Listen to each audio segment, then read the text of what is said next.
Hey guys, welcome to Sippin' and Spillin' with Sid and Frankie. We had a weekend. Yes. We had, Frankie's birthday was last Sunday on St. Patrick's Day, and her birthday present was to go see Morgan. I almost said Morgan Wallen. No, stop. Because we took Morgan, her friend Morgan, with us, to go see Zach Bryan in Birmingham. And we had a hotel room so we could spend the night because it was going to be a long day. It's like a 2.5 hour drive there. And so we left Friday and drove there and were able to get checked into the hotel and leave our stuff and go grab a bite to eat down by the venue. And then while we were eating, we surprised the girls and told them, remember how I told you we got nosebleed seats? Well, we're actually on the floor. And Frankie got all excited. And yeah, Morgan was just like, oh, we're on the floor. Like, she's never been to a concert before. Yeah, Morgan had so no she frame of didn't reference. understand what that meant. Yeah. And I was just like, what? Yeah, Frankie started like getting teary-eyed and like freaking out, and we were extremely close. Yeah. I mean, we were right there at the barrier. So it was pretty cool. We had a great time, met some nice people, chatted with nice people all around in line at different spots, and very different. I will say this is my first time going to a concert since we've moved, and so everything was like way more relaxed. Mm-hmm. When you go to a concert at a big venue in downtown San Diego, they practically strip search you. You practically have to give them a vial of your blood to get in the doors. And this was like Walk through a metal detector. Not like nothing. I didn't even have to hold my phone up. I just walked on through. They told us to hold our phone. Yeah, they didn't check us for anything. I mean, I could have smuggled in some hashish and a pipe bomb and nobody would have known. But I didn't, because I don't generally travel with those things. At least, not on Fridays. But we had a great time. We did, but we were exhausted because, we all, we were standing for what felt like 47 hours. It did. It did. And then we had a hard time getting a ride back to the hotel because our hotel was like 25 minutes away. And then of course the Ubers were just outrageously expensive after the show. Yeah. I tried to book one ahead of time. It wouldn't let me, probably for that reason. And so we ended up paying. Well, I think we mortgaged the house. The service was so bad. And the service was bad because it was so busy. There were so many people in there, and we were like at the bottom of like this concrete pit. Yeah. So we ended up walking a block to another hotel to try to get better reception. Then we walked another block. To another like restaurant that was closed at that point, but at least it kind of got us out of the throng of people. And but not so far away that we were like, down a dark alley. It was still populated. Yeah, but there was still people over there. Yeah, there was like 2 bars on the other side. Yeah, we were over there. It was safe where we were. Yeah, we were chill. Because I know Birmingham, we gotta be careful. So we were head on a swivel, the whole 9 yards. But we had a great time. And then we got back to the hotel. We were on our way back. The girls were like, we hadn't eaten since 3 o'clock and it's now midnight. And we've spent the last few hours jumping up and down and screaming and yelling and standing and waiting in line and walking and whatever. And the girls were like, we're hungry. Can we get food? Well, there was a Waffle House like 100 yards from the church. From the hotel. I'm still a little sleep deprived. And so we just had our Uber driver drop us off at the Waffle House. We had some food. And then we got a video of me and Morgan. It looked like it was snowing in the video because it was like sprinkling. It was But we were just like running back to the hotel. We got like a second wave of energy. Yeah. My ankles are still sore just from the tops of my feet, like right here, are sore. And I had on my nice high C boots, which are really comfortable boots, but no pair of boots like that's not like a work boot is meant to be stood in, and these have a heel on them. They're dancing boots. They're not meant to be stood in for like 8 hours and walk 6 blocks and then you know what I mean? Like, they did the best they could, and I'm old, so. But they were it could have been a lot worse if I'd worn different shoes, I'm sure. But I mean, even us old gals are still recovering. Even Morgan was wearing sneakers, and she was struggling. Yeah. And I was wearing my old boots that are dancing boots, but I used them as work boots in California. Yeah. So I call them my duct tape boots. Yeah. They need new soles. They've seen some things, those boots, but they're comfortable. But they were comfy. Yeah. I mean, my feet still hurt, like my ankles are messed up. It's just that standing, and you know, because there's nowhere to sit. It's just you're standing in a pit with people. Yeah. And everybody, I will say, as one of the nice things about, you know, going to those types of concerts is, you know, more country music concerts versus any other style of music. People are just polite, chill. There's not a lot of chaos going on. There's not a lot of like push and shoving. People were like, oh, would you like to get in front? Yeah. You know, they let us go in front the of girls them. go kind of in front of them, of the adults that were with the other group of girls. So they could kind of stand a little bit closer even. And so that was really nice. And all us adults kind of, you know, hung back a bit. Yeah. But we had a great time. I've got no sleep at the hotel, hardly at all. And then we drove back yesterday morning, got home in the afternoon, and, you know, Mike had done the morning routine chores. I know he did them a little bit late, but nobody was dead, so that was good. Nobody died. And I had been complaining, we had talked about some things that we wanted to change on the chicken tractor, because he's sort of seen some of my struggles that I've had with it over the season. And I said, you know, our last chicken tractor, we had built like a step. The wheels and the step on yeah, so we had built like a step so that when you opened the door, the birds couldn't just bum rush you out the door. And so every time I'm having to like back beasts and like get them back in there and throw some feed and like make it a whole thing.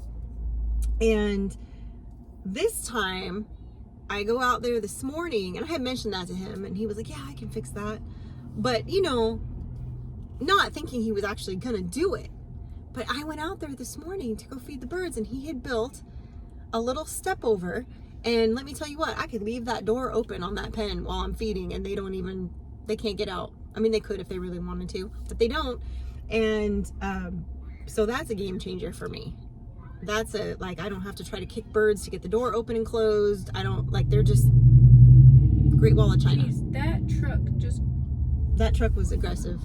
You felt that too, right? Yeah, it was aggressive. It kind of shook the whole vehicle. Just wobbled the whole truck. Yeah. Weebles wobble, but they don't fall down.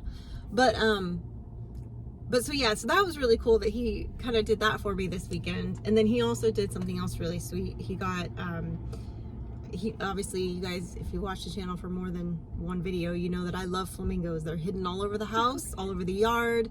I am obsessed with flamingos. They are my spirit animal. He found a thermometer, because we kept talking to him, you know, every time when it starts to get hot, we go, oh, we need to get a thermometer to put out, and we haven't done it. Well, he found one that's a flamingo outside thermometer. We hung it up on Thursday. So when I got home from Starkville running errands and getting stuff ready for us to go out of town, I was standing at the kitchen sink doing a couple dishes and making dinner, and I look out, and on the post out there is the flamingo thermometer. Yeah, she came out there. I was like, oh. He was trying to get the mower ready because he was trying to mow. So we had to like take some parts off of it so we could really clean out. Because remember, it hasn't been touched in a little bit. It's been a minute. Well, it needs an oil change too, but I didn't have time because I had to do other stuff. So we just cleaned it out. And she came out and she was like, thank you for that thermometer. Yeah, so that was sweet. So he gets hubby points this week for those things. But yeah, but I could tell all the animals were happy to see me last night and this morning. So they were like, oh, thank God she's back. I could tell by their little faces. You can read their faces? Yeah. I can read their little faces. A goat has emotion in its face? Yes, Dan was very happy to see me. Like, I get that, like, dogs have emotion, or, like, horses, but, like, chickens have emotion in their face. Well, sometimes they do. But my geese were happy to see me. My geese love me. See, but they just yell at the top of their lungs. That's different. That's just not always. They don't always do that. They're nesting right now, so they're being quiet. And now they're in that stage of nesting. Roderick has been super quiet. Like, he's still watching and guarding, but he's been super quiet. Such a weird name for a goose. I don't think so. What's a normal name for a goose? Bob? George? See, now I think that's weird. No. But whatever. But yeah, so today we're going to try to get a few things done. You know, it's Palm Sunday. We just got out of church. Frankie decided not to go to choir practice because after singing in choir this morning and screaming so much this weekend, her voice was, it was a pony. It was a little horse. That was a good one. No, I enjoyed that myself. But, so yeah. So, I think that she is going to, work on, you and Dad were doing something this afternoon, wasn't it? We gotta move the tractor back up the hill. Oh, that's right. We were gonna take Kenny, the tractor, the Kubota, and use it to, I moved, so the chicken tractor has to start coming up the hill. And my plan was to bring it up the hill, but because we don't have the wheels on it yet, I can't pull it up the hill because it just bogs down on the other side and you can't move it. I did move it over off the path it was on. So it needs to be like flipped around and brought back to the top so that over the next week, I can just move it down the hill a little bit. And then we can, we're going to process. Huh? It's facing the right way, no? No, it's not. Oh, when you moved it to the side, When you it moved. Oh, I guess it would be. Oh, you're right. We don't have to flip it. You're right. Side, you're right. I moved it to the side. We don't have to flip it. We just have to move it. I lied. Just kidding. I was thinking I was going to flip it when it was going the other way, but you're right. I don't need to flip it because it's going to be going. Yeah. But we can't turn it. Like, you can't just pick it up and turn it, you know, or pick it up and move it all the way that far very easily without like using a tractor or at least, you know, attaching it to Polaris or something to kind of drag it up. But he's going to be adding the wheels that we bought last year when we built it before next season. But this year I'm like, I'll just get through this season. I've really only got about, 8 more weeks of birds in that thing where I need to move it every day. So it's fine. That's 8 more weeks you could have wheels. I know, but I don't have time to like take the bird, like I don't know. We do have to take the birds out for like a day while he's like, he wanted to do a few things. It would be like a few hours of just letting them out in the pasture, and they'll stay for a while, but then I think they would start to, anyway, I don't want to risk it. So, and I'd have to be out there babysitting birds, and I don't want to do that either. So, and I have nowhere to like move all of them to in the meantime. And we're processing most of those birds. There's a few of the smaller ones, some of the hens that we'll probably wait and not process yet. Because the second batch that we got, we lost like 17 in the first like day and a half. So there's not as many going to be in the tractor on the second round anyway. So I'll put some of the smaller ones from this first batch, I'll let them stay. I'll move these guys out there, the end of this next weekend after we process on Saturday or Friday. No, we're not processing Friday. That's Mike's birthday. We're processing Saturday. That's right. And then we'll be able to, or maybe we are processing. He said something about processing birds on Friday. I don't know. Anyway. Who knows? I don't know. Maybe we'll do it Wait, Friday. Are we talking about this Friday, this Saturday? Yeah. Well, I feel like we're doing something on Saturday. I have no idea. Our schedule is weird. I know. Anyway, so I think that we'll be able to kind of, get those birds moved. Then I won't have birds in the brooder for about almost a week, not quite a week. And then I'll have the turkeys coming in and my friend's geese and my one gander that I'll be brooding. And then I need to figure out, I think they're broad-breasted turkeys, so they're not going to be flying or doing anything weird. So I think once they're big enough, I'm just going to throw them out in the pasture in the electric fence with the birds, with the chickens, and they'll be fine. I've done that before and let them just free range, and they do absolutely fine with the chickens. They just kind of lay down in the run and sleep or in the coop. But they'll be fine. And then they'll get processed out in the fall. So, sometimes we end up keeping like one of them, but I don't think we will this year just because I only did 10. Oh. Well, I was going to say, we were talking yesterday, me and Dad, and we were talking about birds, and he was like, I don't like birds. I don't like chickens. And I was like, yeah, me neither. And he was like, but I wouldn't mind having a few turkeys. Like, if we just had a few turkeys, that'd be fine. I like turkeys. They're cool. Okay. So, I know he's going to watch this and see that I just ratted him out. Because I don't know if I was Well, supposed to I say know that he or likes not. turkeys. We'd actually talked about that before.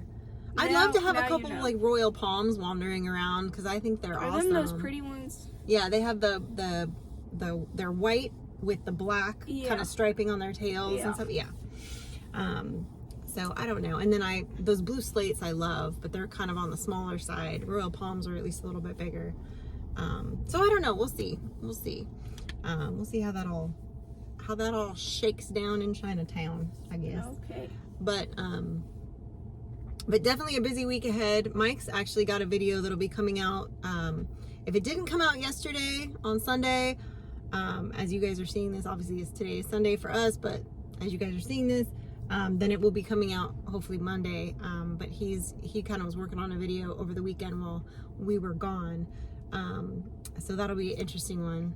And then we've got some big stuff planned this week. He's on vacation this week, so we've got some things that he and I are going to be doing while she's in school, running around. We're going to be working on that geotech fabric and getting the gravel delivery hopefully this week, and making a couple runs to the dump, and also picking up some manure, which we're picking up a trailer Compost, for. not manure. I'm sorry, compost, not manure.